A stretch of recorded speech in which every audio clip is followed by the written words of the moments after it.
Rabbana hal khalaqta khalqan asyaddu minal jibal? Ya Allah, apakah engkau telah menciptakan satu yang lebih kuat, lebih kokoh dibandingkan dengan gunung-gunung? Ada nggak yang lebih kokoh dibandingkan gunung? Maaf, kalau pasak itu harus kokoh nggak? Harus kuat nggak? Nah, maka Allah menjadikan gunung itu kuat, kokoh. Lalu malaikat bertanya, ya Allah sebagai adab, ya Allah, apakah ada makhluk yang lebih kokoh, lebih kuat dibandingkan dengan gunung? Ya. Qala na'am, maka Allah menjawab, ya, al-hadid, besi. Besi, dari segi kekuatannya maksudnya. Kemudian faqalatil malaikah, malaikat bertanya lagi, Rabbana la khalaqta khalqan asyadda minal hadid? Ya Allah, apakah engkau pernah mencipta ya satu yang lebih kuat dibandingkan dengan besi? Qala na'am, ya, an-nar, api. Baik kan? Api lebih kuat dibandingkan dengan apa? Besi. Teruskan, nanti ada sesuatu yang penting. Rabbana, diteruskan lagi, Rabbana hal khalaqta khalqan asyadda minan nar? Ya Allah, apakah engkau mencipta juga yang lebih kuat dibandingkan dengan api? Qala na'am, ya, al-ma, aku ciptakan air. Makanya api kalah oleh apa? Air. Jadi kalau sedang ada tersengat panas, disiram pakai apa? Air. Kalau ada yang kepanasan, maka diteduhkan dengan apa? Air. Apa yang tercipta dari api? Setan. Termasuk jin. Kan? Maka orang-orang yang terprovokasi oleh jin, oleh setan, sehingga keluar amarah seperti api, wajahnya memerah, kata-katanya kotor seperti api, menyambar-nyambar, tangannya bereaksi seperti api, menyambar-nyambar, panas, melukai, menghantam.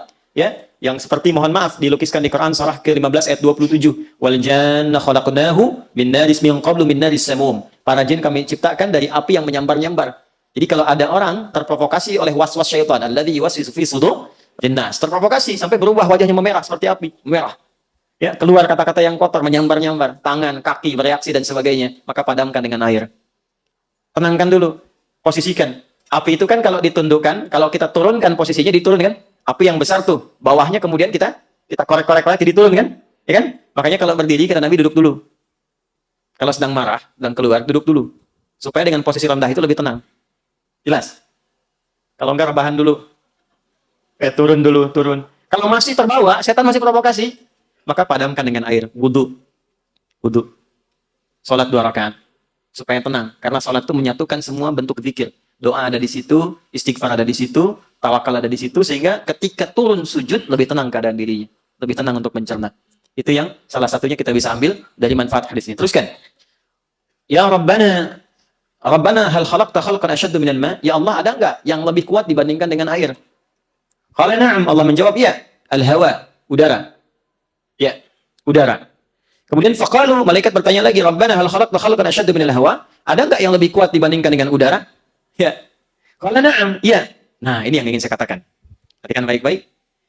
Ini mahal sekali. Ini rahasia kedua yang ingin kita bagi. Kalau sudah dapat, coba tekuni amalannya. Maka biasanya kalau ada sesuatu yang dahsyat, itu pahala dan keberkahannya nggak biasa. Ya.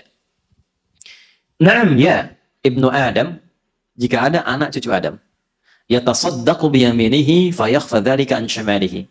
Jika ada anak cucu Adam yang bersedekah dengan tangan kanannya dan tangan kirinya tidak mengetahuinya, maka itu nilainya di sisi Allah lebih tinggi, lebih kuat, lebih dahsyat dibandingkan dengan udara, dibandingkan dengan air, dibandingkan dengan api, dibandingkan dengan besi, dibandingkan dengan gunung-gunung yang menjadi pasak dari bumi.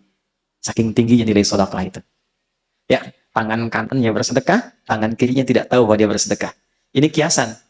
Jadi sedekahnya bukan begini, bukan. Jangan tahu ya. Bukan. Ini kiasan, gambaran. Seperti tangan di atas lebih baik daripada tangan di... Ingat ya, kalau ngaji bahasa Arab nanti, 85% dari bahasa Nabi itu bahasa majaz, kiasan. Karena Nabi orang paling fasih bahasa Arab. Orang Arab itu kalau sudah fasih, kata-katanya balaghah. Al-yadu yumna khairim la yadis sufla. Ya, tangan yang kanan digunakan pada fungsi yang baik dibandingkan dengan yang kiri. Kemudian al-yadul ulya khairim la yadil sufla. Tangan yang di atas lebih baik daripada tangan di bawah. Ini kiasan, maksudnya memberi lebih baik daripada meminta. Bukan mintanya begini. Di atas bukan.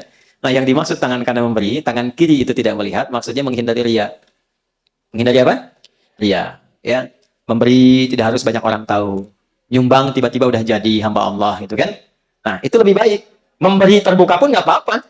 Siapa yang mau bersedekah untuk masjid saya 100 juta, boleh-boleh saja, asal bisa mengendalikan perasaan dirinya. Ya, saya Pak, 100 miliar. Oh, Masya Allah Pak, tapi tolong buatkan spanduk dari Sabang sampai Merauke. Saya itu. Fotonya yang besar gitu. Nah, itu persoalan. Nah, jadi ternyata saya memberikan rumus sedekah itu. Kalau dilakukan dengan niat yang ikhlas, itu nilainya tinggi di hadapan Allah sampai mengalahkan kuatnya pasak gunung yang menjadi pasak bumi. Kuatnya gunung yang menjadi pasak apa? Bumi. Ini bahasa kiasan. Maksudnya apa? Saking tinggi nilainya di sisi Allah, itu sampai mengalahkan kekuatan gunung sebagai pasak apa? bumi. Makanya kalau ada orang bersedekah dengan bentuk harta, itu nilainya di dalam surah Al-Baqarah, di ayat 261. Itu paling sedikit 700 kali lipat. Berapa? Paling sedikit ya, karena ayatnya suka dipotong sampai situ, padahal belum selesai. Mathalul ladzina yunfiquna amwalahum fi sabilillahi kamathali habbatin ambatat sab'a sanabil 7 fi kulli sumbulatin mi'atu habbah 100. 1 kali 7 kali 100. Berapa? 700. Belum selesai. Wallahu yudha'ifu liman yasha' wallahu wasi'un alim. Dan Allah akan melipat gandakan tanpa batas bagi siapapun yang tidak pernah berhitung dalam memberi. Jadi kalau nggak berhitung, Allah beri tanpa hitungan. Dan yang dimaksud 700 itu jangan dipahami dengan batas materi sehingga menjadi materialistik. Jangan pahami begini, kalau saya sedekah misalnya 100 rupiah, maka kalikan 700, saya akan dapat balasan 70.000. Maka di hari ini saya akan mendapatkan 70.000 dari Allah. Tidak begitu. Bentuknya bisa macam-macam. Ini yang dimaksud pahala, dimaksud akhirat. Yang dimaksud akhirat. Anda ngaji Quran, satu hurufnya berapa? 10. Salat dikerjakan, selesai, dapat 10. Tapi sedekah, begitu dilakukan 700 kali lipat. Jarak satu keduanya 500 tahun. Dua ketiga 500 tahun. Tiga keempat 500 tahun. Itu tinggi. Kalau salat, yang tidak punya harta pun sholat. Ngaji, siapapun bisa ngaji. Tapi bisa mengeluarkan apa yang dimiliki dari titipan harta itu nggak mudah. Karena itu begitu keluar dan dilakukan karena Allah apresiasinya tinggi. Kalau urusan dunia, balik dengan urusan dunianya, itu berkahnya saja. Bentuknya tidak harus dalam bentuk uang. Bisa jadi Anda dapat proyek nilainya, ya 700 kali lipat. Bisa jadi Anda tidak sakit, terjaga dari sakit yang nilainya demikian. Bisa jadi. Tapi yang dimaksud di sini pahalanya. Jelas? Nah, jadi ketika berbicara tentang gunung, dalam hadis ditambahkan di tafsir ini, tafsirnya Ruhul Ma'ani, karya Syekh Al-Alusi, Ruhul Ma'ani, ya. Jadi ditambahkan di hadis ini saking pentingnya pasak gunung itu untuk menyentuh akal kita. Gunung sebagai pasak bumi. Kalau engkau sudah sadar, sekarang maaf, sudah dibuktikan secara ilmiah, benar kebenarannya, para ilmuwan sudah berbicara, dan ternyata Quran jauh-jauh hari sudah menyatakan. Lalu alasan apa lagi yang Anda jadikan untuk menyoal Quran? Para ilmuwan yang lebih pintar daripada Anda sudah membuktikan firman Allah, Anda masih menyoalnya. Akal Anda ada di mana gitu? Itu maksudnya. Jadi kalau masih ada orang-orang sekarang yang iseng menyoal isi Quran, memotong-motong, ngambil, bicara tentang jilbab, bicara tentang ayat tahajud, bicara tentang masjid, potong-potong ayat tentang ini dan itu, memotong ayat tentang surga, bicara tentang neraka, ya, dipotong-potong dan sebagainya, dibalik tanya oleh Quran, hei, yang paling pintar aja sudah membenarkan apa yang Allah sampaikan. Ente yang kepintarannya nggak nyampe situ masih menyoal, otaknya masih ada nggak? Yang dipotong video ini ya. Ya, itu maksudnya. Jelas? Jadi kenapa Anda mesti berdebat pada yang tidak penting, yang Anda pun nggak paham. Yang paling aneh itu sudah nggak pada paham, didebatkan. Didiskusikan. Tapi nggak memahami itu, gitu. Jangan sampai terjadi ada umat yang demikian, cuman ramenya aja. Ya, muncul persoalan ini, rame dibahas itu kan. Ada hubungan juga enggak, anak belum dimandiin, kan? Ya, pekerjaan belum disiapin, rame bahas KDRT.